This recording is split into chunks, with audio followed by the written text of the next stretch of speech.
Ladies and gentleman, ನೆಲಜಲ ಭಾಷೆಗಾಗಿ ಪ್ರಾಮಾಣಿಕ ಪತ್ರಿಕೋದ್ಯಮ. ನೀವು ನೋಡ್ತಾ ಇದ್ದೀರಾ ಫೋಕಸ್ ಟಿವಿ. ಪ್ರತಿದಿನದ ಪ್ರಚಲಿತ ವಿದ್ಯಮಾನಗಳ ಕುರಿತಂತೆ ಅದರ ಒಳಹೊರಗಿನ ಒಳನೋಟಗಳನ್ನ ನಿಮ್ಮೆದುರು ತೆರೆದಿಡುವ ವಿಶೇಷ ಕಾರ್ಯಕ್ರಮವೇ ಎಕ್ಸ್ಪ್ಲೈನರ್. ನಾನು ಹಬೀಬ್ ದಂಡಿ. ರಾಜ್ಯ ಕಾಂಗ್ರೆಸ್ ಸರ್ಕಾರದ ವಿರುದ್ಧ ಮತ್ತೊಂದು ದೊಡ್ಡ ಅಸ್ತ್ರ ಎದುರಾಗಿದೆ. ಈ ಅಸ್ತ್ರವನ್ನ ಪ್ರಯೋಗ ಮಾಡ್ತಾ ಇರತಕ್ಕಂಥದ್ದು ರಾಜ್ಯ ಬಿಜೆಪಿ. ಈಗಾಗಲೇ ಹಲವಾರು ವಿಚಾರಗಳಲ್ಲಿ ರಾಜ್ಯ ಸರ್ಕಾರವನ್ನ ವಿರೋಧ ಮಾಡಿರ್ತಕ್ಕಂಥ ಬಿಜೆಪಿ, ರಾಜ್ಯ ಸರ್ಕಾರದ ವೈಫಲ್ಯಗಳನ್ನ ಯೋಜನೆಗಳನ್ನ ಖಂಡಿಸಿರ್ತಕ್ಕಂಥ ಬಿಜೆಪಿ ಈಗ ಮತ್ತೊಂದು ದೊಡ್ಡ ಮಟ್ಟದ ಹೋರಾಟಕ್ಕೆ ಶುರುವಾಗಿದೆ. ಅದು ಗಂಡು ಮೆಟ್ಟಿನ ನಾಡು ಅಂತ ಕರೆಸಿಕೊಳ್ಳುವಂತ ಹುಬ್ಬಳ್ಳಿಯಿಂದ ಯಾವುದು ಅಂತಂದ್ರೆ ಏನು ಗೃಹಲಕ್ಷ್ಮಿ ಯೋಜನೆಯಲ್ಲಿ ಗೃಹಲಕ್ಷ್ಮಿ ಹಣವನ್ನ ಕೊಡದೆ ಈಗಾಗಲೇ ಮಹಿಳೆಯರು ದೊಡ್ಡ ರೀತಿಯ ಸಮಸ್ಯೆಗಳನ್ನ ಎದುರಿಸ್ತಾ ಇದ್ದಾರೆ.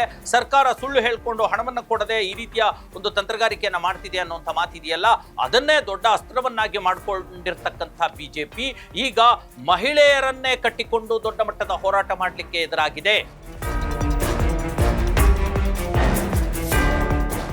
ಇದೇ ವರ್ಷದಲ್ಲಿ ಇರ್ತಕ್ಕಂಥ ಫೆಬ್ರವರಿ ಮತ್ತು ಮಾರ್ಚ್ ಆ 2 ತಿಂಗಳ ಹಣ ಇನ್ನೂವರೆಗೆ ಯಾರಿಗೂ ಜಮೆ ಆಗಿಲ್ಲ.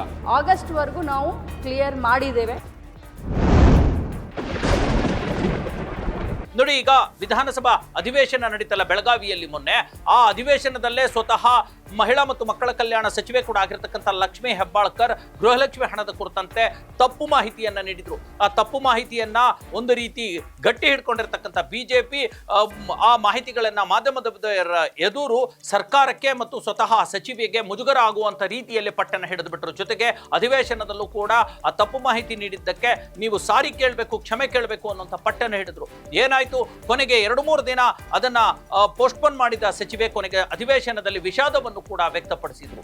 ಅದರ ಪರಿಣಾಮ ಏನಾಯ್ತು ಅಂದ್ರೆ ರಾಜ್ಯ ಕಾಂಗ್ರೆಸ್ ಸರ್ಕಾರ ಇಕ್ಕಟ್ಟಿನಲ್ಲಿ ಸಿಕ್ಕಿ ಹಾಕಿಕೊಳ್ಳುವಂತ ಪರಿಸ್ಥಿತಿ ನಿರ್ಮಾಣವಾಗಿತ್ತು. ಸಿಕ್ಕಿ ಹಾಕಿಕೊಳ್ತು. ಏನಾಯ್ತು ಗೊತ್ತಾ, 1-2 ದಿನ ಸ್ವತಃ ಮುಖ್ಯಮಂತ್ರಿ ಸಿದ್ದರಾಮಯ್ಯನವರು ಈ ಕುರಿತಂತೆ ಹಣಕಾಸು ಸಚಿವರಾಗಿರ್ತಕ್ಕಂಥ ಸಿದ್ದರಾಮಯ್ಯನವರು ಉತ್ತರ ಕೊಡಬೇಕಾಗುತ್ತೆ ಅಂತ ಅನಾರೋಗ್ಯದ ಒಂದು ಮಾತನ್ನ ಹೇಳಿ ಸಿದ್ದರಾಮಯ್ಯನವರು 1-2 ದಿನ ಅಧಿವೇಶನಕ್ಕೆ ಬರಲಿಲ್ಲ ಬೆಳಗಾವಿನಲ್ಲಿ. ಆ ಪರಿಸ್ಥಿತಿ ನಿರ್ಮಾಣ ಆಯ್ತು. ಇಲ್ಲಾಂದ್ರೆ ಸ್ವತಃ ಅದು ಮುಖ್ಯಮಂತ್ರಿಗಳ ಒಂದು ಮುಜುಗರಕ್ಕೂ ಕಾರಣ ಆಗ್ತಾ ಇತ್ತು ಲಕ್ಷ್ಮೀ ಹೆಬ್ಬಾಳ್ಕರ್ ಅವರ ಸ್ಟೇಟ್ಮೆಂಟ್, ಮಾತು, ಕೃತಿ. ಹಾಗಾಗಿ ಈ ಇಶ್ಯೂವನ್ನ ಅವತ್ತಿನಿಂದನೇ ಈ ಇಶ್ಯೂವನ್ನ ಕಂಟಿನ್ಯೂ ಮಾಡ್ಕೊಂಡು ಬಿಜೆಪಿ ಬರ್ಬೋದಾಗಿತ್ತು. ಆದ್ರೆ ನಿಮ್ಗೆಲ್ರಿಗೂ ಗೊತ್ತಿರೋ ಹಾಗೆ ಈ ಆರ್ ಅಶೋಕ್ ಇದಾರಲ್ಲ ಪ್ರತಿಪಕ್ಷದ ನಾಯಕ, ಅವರು ಮತ್ತು ಸುನೀಲ್ ಕುಮಾರ್ ಇದಾರಲ್ಲ, ಅವ್ರು ಏನ್ ಮಾಡ್ಬಿಟ್ರು, ಈ ಗೃಹಲಕ್ಷ್ಮಿ ಇಶ್ಯೂವನ್ನ ಬಿಟ್ಬಿಟ್ಟು ಅಧಿವೇಶನದಲ್ಲಿ ಸಿಎಂ ಸಿದ್ದರಾಮಯ್ಯನವರ ಕುರ್ಚಿ ಕಿತ್ತಾಟ ಅಥವಾ ಡಿ ಕೆ ಶಿವಕುಮಾರ್ ಮತ್ತು ಸಿದ್ದರಾಮಯ್ಯನವರ ನಡುವೆ ಇರತಕ್ಕಂಥ ಒಂದು ಅಧಿಕಾರ ಹಸ್ತಾಂತರದ ವಿಚಾರವನ್ನ ಅಧಿವೇಶನದಲ್ಲಿ ಚರ್ಚೆ ಮಾಡಿ ಆ ಗೃಹಲಕ್ಷ್ಮಿ ಇಶ್ಯೂವನ್ನ ಡೈವರ್ಟ್ ಮಾಡಿ ಅದೊಂದು ಎಡವಟ್ ಮಾಡ್ಕೊಂಡ್ಬಿಟ್ರು. ಇಲ್ಲ ಅಂದ್ರೆ ಬಿಜೆಪಿಗೆ ಅದೊಂದು ದೊಡ್ಡ ಅಸ್ತ್ರವಾಗಿ ಪರಿಣಮಿಸ್ತಾ ಇತ್ತು. ಆದ್ರೂ ಈಗ ಎಚ್ಚೆತ್ಕೊಂಡಿರ್ತಕ್ಕಂಥ ಬಿಜೆಪಿ ರಾಜ್ಯ ಕಾಂಗ್ರೆಸ್ ಸರ್ಕಾರದ ವಿರುದ್ಧ ದೊಡ್ಡ ಜನಾಂದೋಲನವನ್ನು ಮಾಡಲಿಕ್ಕೆ ಈಗ ಒಂದು ಈ ಹೋರಾಟಕ್ಕೆ ಶುರುವಾಗಿರ್ತಕ್ಕಂಥದ್ದು. ಫೆಬ್ರವರಿ ಮೊದಲ ವಾರ ಅಥವಾ 2ನೇ ವಾರದಲ್ಲಿ ಈ ಒಂದು ಹೋರಾಟಕ್ಕೆ ಈಗ ತಯಾರಿ ನಡೀತಾ ಇದೆ. ಕೇವಲ ಮಹಿಳೆಯರಿಂದಲೇ ಈ ಒಂದು ಹೋರಾಟ ಮಾಡಿಸ್ಲಿಕ್ಕೆ ಬಿಜೆಪಿ ಪ್ಲಾನ್ ಹಾಕ್ತಾ ಇದೆ. ಇದು ಒಳ್ಳೆ ಸ್ಟ್ರಾಟಜಿ. ಅಂದ್ರೆ ಏನು ಗೃಹಲಕ್ಷ್ಮಿ ಯೋಜನೆಯಲ್ಲಿ ಹಣ ಬಂದಿಲ್ಲ, ಮಹಿಳೆಯರಿಗೆ, ರಾಜ್ಯದ ಮಹಿಳೆಯರಿಗೆ ಹಣ ಸಿಗ್ತಾ ಇಲ್ಲ, ಅದನ್ನ ಖಂಡಿಸೋದಕ್ಕೋಸ್ಕರ ಬಿಜೆಪಿ ತನ್ನ ಮಹಿಳಾ ಘಟಕ, ಮಹಿಳಾ ಸಮುದಾಯ, ಮಹಿಳಾ ಸದಸ್ಯರನ್ನ, ಕಾರ್ಯಕರ್ತರನ್ನ ಸೇರಿಸಿಕೊಂಡು ಮತ್ತಷ್ಟು ಜನ ಸಾರ್ವಜನಿಕ ಮಹಿಳೆಯರನ್ನು ಕೂಡ ಸೇರಿಸಿಕೊಂಡು ರಾಜ್ಯ ಸರ್ಕಾರದ ವಿರುದ್ಧ ದೊಡ್ಡ ಮಟ್ಟದ ಪ್ರತಿಭಟನೆ ಮಾಡಲಿಕ್ಕೆ, ಒಂದು ದೊಡ್ಡ ಮಟ್ಟದ ಸಮಾವೇಶ ಮಾಡಲಿಕ್ಕೆ ಹೊರಟಿರ್ತಕ್ಕಂಥದ್ದು. ಇದಲ್ಲದೆ ಈ ಮುಂಚೆ ಅಂದ್ರೆ ಹುಬ್ಬಳ್ಳಿಯಲ್ಲಿ ಏನು ಫೆಬ್ರವರಿ ಮೊದಲ ಅಥವಾ 2ನೇ ವಾರ ಸಮಾವೇಶ ಮಾಡಲಿಕ್ಕೆ ಹೊರಟಿದೆ, ಅದಕ್ಕೂ ಮುಂಚೆ ಎಲ್ಲ ಜಿಲ್ಲಾ ಕೇಂದ್ರಗಳಲ್ಲೂ ಕೂಡ ಗೃಹಲಕ್ಷ್ಮಿ ಹಣ, ಬಾಕಿ ಲಕ್ಷ್ಮಿ ಹಣ ವಿರುದ್ಧ ಹೋರಾಟ ಮಾಡಲಿಕ್ಕೆ, ಪ್ರತಿಭಟನೆ ಮಾಡಲಿಕ್ಕೂ ಕೂಡ ಪ್ಲಾನ್ ಹಾಕೊಂಡಿರ್ತಕ್ಕಂಥದ್ದು.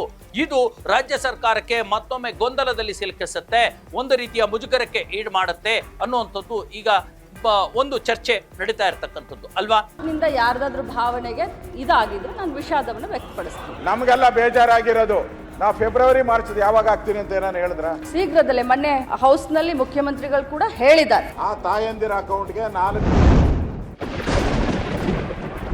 ಈ ಕುರಿತಂತೆ ಈಗಾಗಲೇ ಮೊನ್ನೆ ನಡೆದಿರ್ತಕ್ಕಂಥ ಈಗ ಜನವರಿ 2ರಿಂದ 13ರವರೆಗೂ ಒಂದು ಜಗನ್ನಾಥ ಭವನದಲ್ಲಿ ಅಂದ್ರೆ ಬಿಜೆಪಿ ಕಚೇರಿಯಲ್ಲಿ ಸಭೆಗಳು ನಡೀತಾ ಇರತಕ್ಕಂಥದ್ದು ನಿರಂತರವಾಗಿ. ಈ ಸಭೆಯಲ್ಲಿ ಜೊತೆಗೆ ಅಲ್ಲದೆ ಬಿಜೆಪಿಯ ಕೋರ್ ಕಮಿಟಿ ಮೀಟಿಂಗ್ ನಲ್ಲೂ ಕೂಡ ಗೃಹಲಕ್ಷ್ಮಿ ವಿರುದ್ಧದ ರಾಜ್ಯ ಸರ್ಕಾರದ ವೈಫಲ್ಯ ಏನಿದೆ, ಗೃಹಲಕ್ಷ್ಮಿ ಹಣವನ್ನು ತಲುಪಿಸದೇ ಇರುವಂತದ್ದು, ಆ ತರದ ವಿರುದ್ಧದ ಹೋರಾಟಕ್ಕೆ ಸಜ್ಜಾಗಿದೆ. ಆ ಕುರಿತಂತೆ ಒಪ್ಪಿಗೆಯನ್ನು ಕೂಡ ಸಿಕ್ಕಿದೆ ಅನ್ನುವಂಥದ್ದು ಬಿಜೆಪಿ ವಲಯದಿಂದಲೇ ಮಾಹಿತಿ ಬರ್ತಿದೆ. ಇದಲ್ಲದೆ ಈಗಾಗಲೇ ದೊಡ್ಡ ಮಟ್ಟದ ರಾಜ್ಯ ಸರ್ಕಾರದ ಒಂದು ವಿರೋಧಗಳನ್ನು ವೈಫಲ್ಯಗಳನ್ನು ಕೂಡ ಬಿಜೆಪಿ ಖಂಡಿಸೋದಕ್ಕೆ ರೆಡಿಯಾಗಿರ್ತಕ್ಕಂಥದ್ದು. ಮೊದಲನೇದಾಗಿ ಈಗೇನು 5 ಗ್ಯಾರಂಟಿಗಳ ಅಸಮರ್ಪಕ ಒಂದು ನಿಭಾಯಿಸುವಿಕೆ ಇದೆಯಲ್ಲ, ಅದು ಕೂಡ ತನ್ನ ಅಸ್ತ್ರವನ್ನ ಮಾಡಿಕೊಳ್ಳಿದೆ.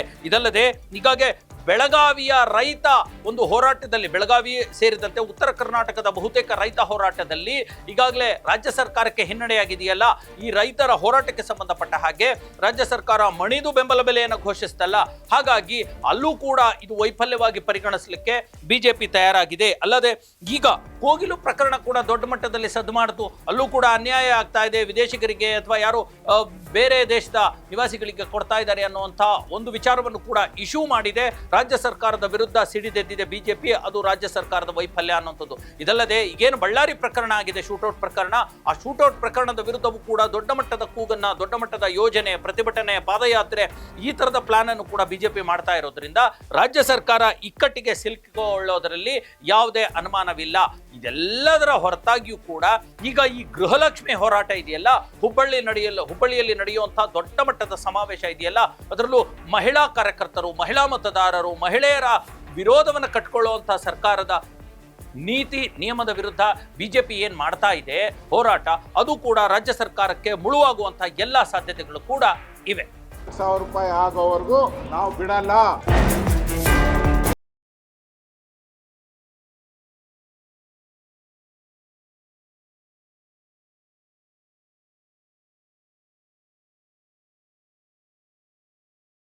ಎಸ್ ವೀಕ್ಷಕರೇ, ಒಂದು ಕಡೆ ಕುರ್ಚಿ ಕಿತ್ತಾಟ, ಇನ್ನೊಂದು ಕಡೆ ಅಧಿಕಾರ ಹಸ್ತಾಂತರ, ಮತ್ತೊಂದು ಕಡೆ ಆಡಳಿತ ವೈಫಲ್ಯ, ಇನ್ನೊಂದು ಕಡೆ ರಾಜ್ಯದಲ್ಲಿ ಹೆಚ್ಚಾಗ್ತಾ ಇರತಕ್ಕಂಥ ಕ್ರೈಮ್ಗಳು, ಮತ್ತೊಂದು ಕಡೆ ಅದನ್ನ ನಿಭಾಯಿಸೋದಕ್ಕೆ ಸಾಧ್ಯ ಆಗದೇ ಇರತಕ್ಕಂಥದ್ದು, ಇವೆಲ್ಲವೂ ಕೂಡ. ಆಮೇಲೆ ಈ ತಪ್ಪು ಮಾಡಿರ್ತಕ್ಕಂಥ ಶಾಸಕರು ಮತ್ತು ಶಾಸಕ ಬೆಂಬಲಿಗರ ಬೆನ್ನಿಗೆ ನಿಲ್ಲುವಂಥ ರಾಜ್ಯ ಸರ್ಕಾರ, ಈ ಉಪಮುಖ್ಯಮಂತ್ರಿ ಡಿ ಕೆ ಶಿವಕುಮಾರ್ ಸೇರಿದಂತೆ ಇತರ ನಾಯಕರ ಹೇಳಿಕೆಗಳು, ಇವೆಲ್ಲವೂ ಕೂಡ ರಾಜ್ಯ ಸರ್ಕಾರವನ್ನ ಗೊಂದಲದಲ್ಲಿ ಈಡು ಮಾಡ್ತಾ ಇದೆ. ಅದರ ವಿರುದ್ಧ ತಮ್ಮದೇ ಆಗಿರ್ತಕ್ಕಂಥ ರಾಜಕೀಯ ತಂತ್ರವನ್ನ ಹೆಣಿಲಿಕ್ಕೆ ಈಗ ಬಿಜೆಪಿ ಮುಂದಾಗಿರ್ತಕ್ಕಂಥದ್ದು. ಇದು ಎಷ್ಟು ಮಟ್ಟಿಗೆ ಫಲ ಕೊಡುತ್ತೆ, ಈ ನಡುವೆ ಯಾವುದಾದ್ರೂ ಬಾಕಿ ಉಳಿಸ್ಕೊಂಡಿರ್ತಕ್ಕಂಥ ಗೃಹಲಕ್ಷ್ಮಿಯ ಹಣವನ್ನ ರಾಜ್ಯ ಸರ್ಕಾರ ಕ್ಲಿಯರ್ ಮಾಡಿಬಿಡುತ್ತಾ, ಅಥವಾ ಮಹಿಳಾ ವಿರೋಧಕ್ಕೆ ಅಥವಾ ಮಹಿಳಾ ಪ್ರತಿಭಟನೆಯ ಸಮಾವೇಶಕ್ಕೆ ರಾಜ್ಯ ಸರ್ಕಾರ ಅನುವು ಮಾಡಿಕೊಡುತ್ತಾ ಅನ್ನುವಂಥದ್ದು ಮುಂದಿನ ದಿನಗಳಲ್ಲಿ ಗೊತ್ತಾಗಲಿದೆ. ಇದಾಗಿತ್ತು ಇವತ್ತಿನ ಎಕ್ಸ್ಪ್ಲೈನರ್. ಮುಂದಿನ ಮತ್ತೊಂದು ವಿಚಾರದೊಂದಿಗೆ ನಿಮ್ಮೊಂದಿಗೆ ಬರ್ತೀನಿ. ಅಲ್ಲಿವರೆಗೂ ನೋಡ್ತಾ ಇರಿ ನೆಲ ಜಲ ಭಾಷೆಗಾಗಿ ಪ್ರಾಮಾಣಿಕ ಪತ್ರಿಕೋದ್ಯಮ, ನಿಮ್ಮ ಫೋಕಸ್ ಟಿವಿ.